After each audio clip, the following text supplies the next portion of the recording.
नमस्कार साथी सब टिकटॉक के जते फ्रेंड सब तैयार सबके नमस्कार। हमार टिकटॉक आईडी फ्रीज रहा हो गए,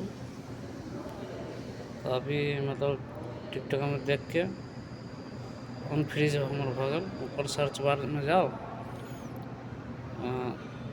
ऊपर अनफ्रीज लिखबे नहीं, अनफ्रीज लिखबे तो पूरा वीडियो आयत।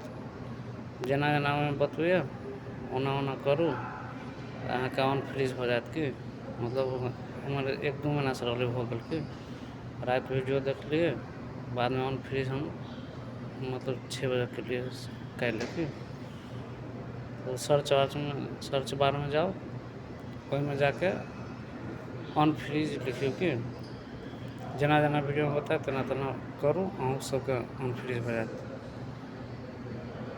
आ नहीं हो तो हमरा मैसेज करब, फॉलो करब, लाइक करब, हम अहाँ के पूरा अहाँ के देखाब कि